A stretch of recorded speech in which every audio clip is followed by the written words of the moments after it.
Good afternoon. My name is Gray Hammond. I'm part of the sales team at IntelEdge. IntelEdge is a joint venture that combines the expertise of intelligent decision partners based in the United States and Constructive Edge based here in Canada, and they have sales offices around the world as well.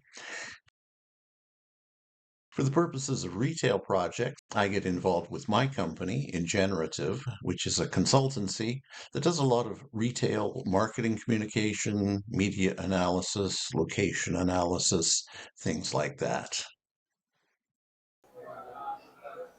This is just the slide that shows, yes, we have worked in retail before, over, I was going to say years, but let's be honest, it's been decades. So these are some of the assignments that we've worked on in that time.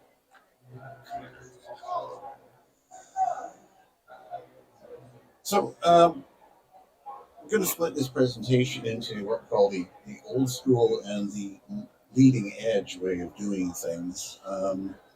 Basically, two things we did with retail clients and can still do, but in days gone past, we did things mainly maximizing value from their existing data.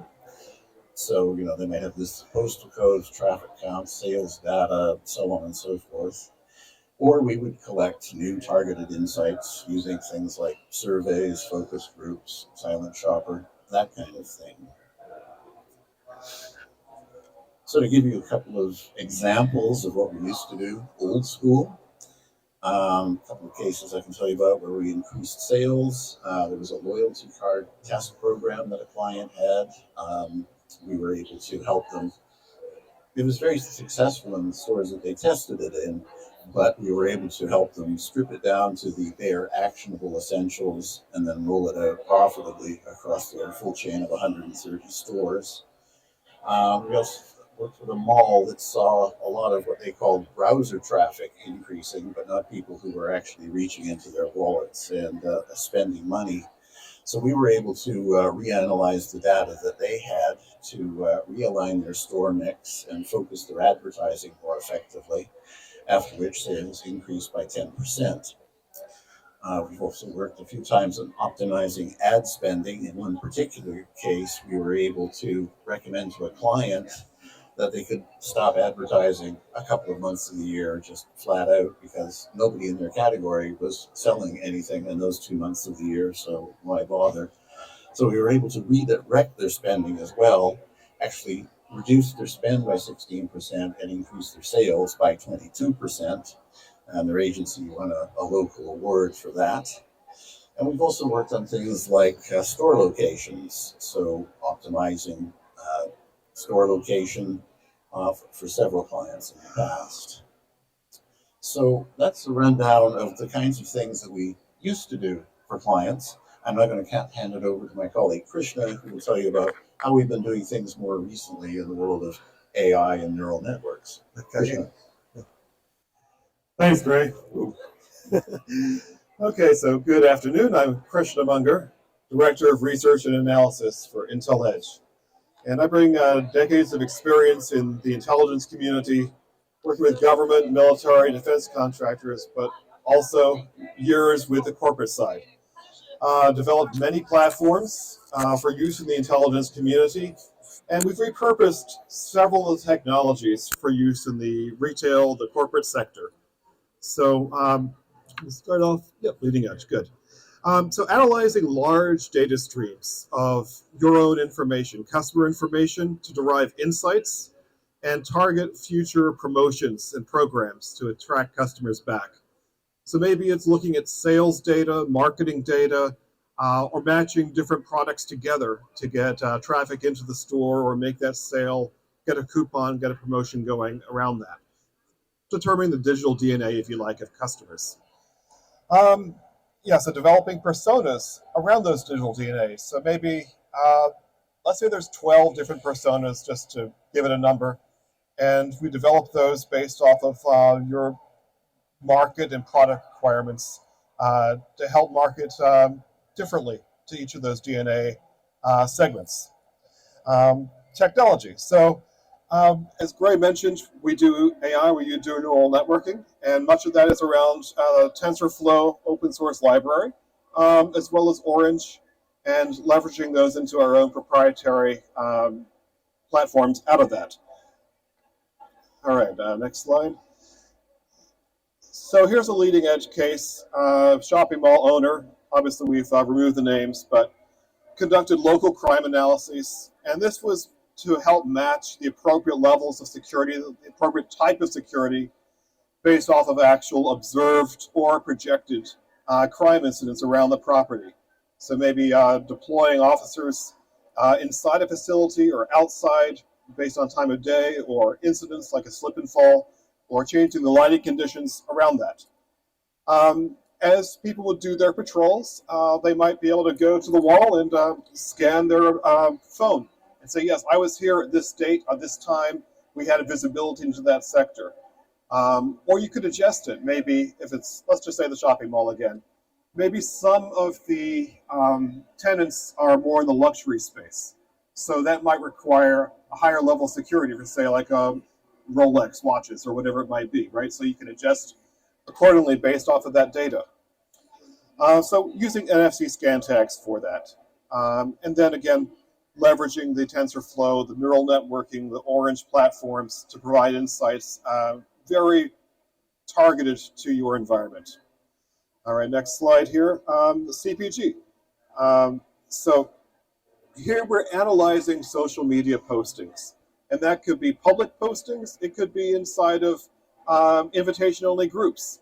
A lot of groups say, hey, we do social media, and they do, but very few are able to get into the invitation-only groups, and so that's a key differentiator for our activities, is what are people actually chattering about? Maybe you're a trusted peer of that group, so people talk differently, and giving you that kind of visibility about yourself or your product, or your competitors.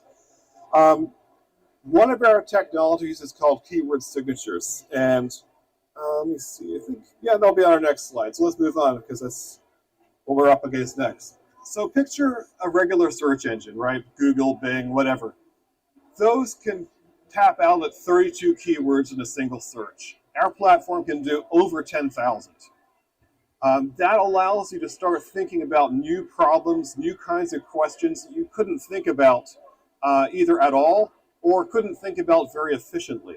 So leveraging our keyword signature allows us to do that. So let's say we were going to look at Toronto, right? I could do searches for Toronto and find chatter, find traffic, but Toronto is not just Toronto, right? You have all these local names for different communities, different things that if you just look for Toronto, you'll miss it. Because we can do that 10,000 words in a search, we can find those. So we do a metro of, say, 1,000 words. Search for Toronto, we got it. Also, that allows us to then help direct insights about the chatter to you to maybe differentiate the messaging based off of, say, a part of the neighborhood and do very targeted messaging. If we just imagine, for some strange reason, there was this terrifying global pandemic going around the world, and you found some vaccine hesitancy in pockets, right? Maybe one part of the country or one part of the province is more inclined to get vaccinated, another part is not. Picking up those insights, you can adjust the messaging based off of the geography. And then we might overlay additional demographic data to enrich the data set from this chatter analysis. So we call that hyperlocal targeting, hyperlocal demographics. All right, our next slide. Chatter analysis. Okay, visual signatures. This is another leading edge one out of neural networking. So we will develop signatures on the visual side. So we'll train our neural networks on imagery. Maybe the imagery is a logo. Maybe the imagery is your product or a competitor, and allows us to search in that way. Now, one of the tricks of the trade that we use is that we'll enrich that model by adjusting what we've captured and trained it on. So just picture for me with a second, we have the logo here, and then we adjust it 15 degrees, train it again, another 15 degrees. We change the color frames, we change the shading, all kinds of things to strengthen that model. And that gives you much better results as a consequence of that.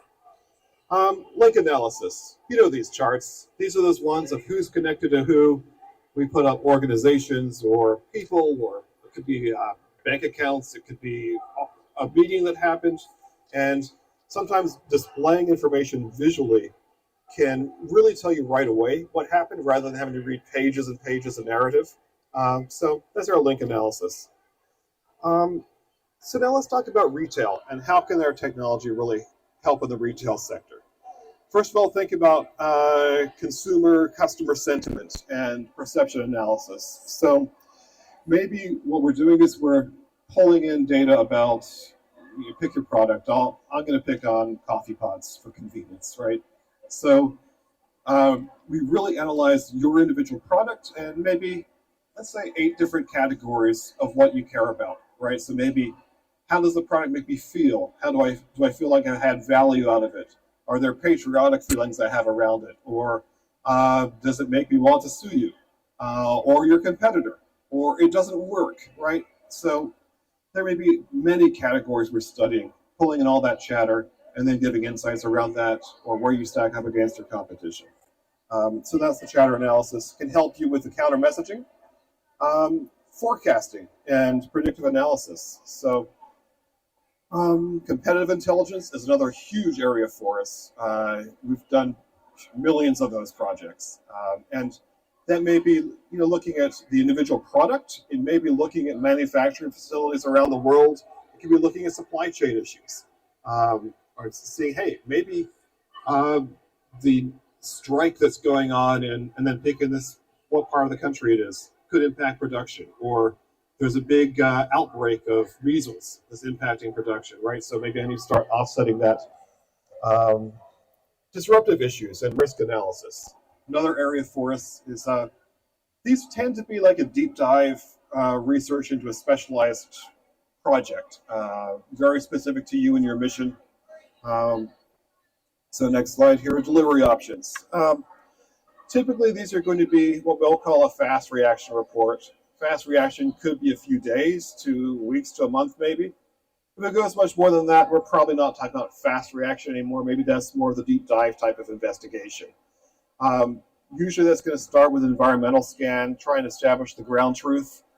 So we might really go deep in that for a couple of weeks.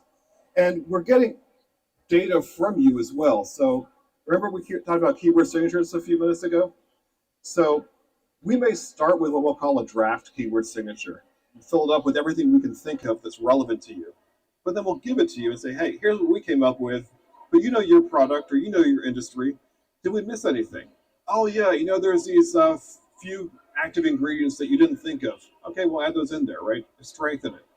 And throughout the project, we're always strengthening and maturing the keyword signature. So we may start with that draft and it goes through several versions as we go. Just that's the way they are. Continuous intelligence briefs. So that may be where you're studying a given topic. Maybe every month you get another update.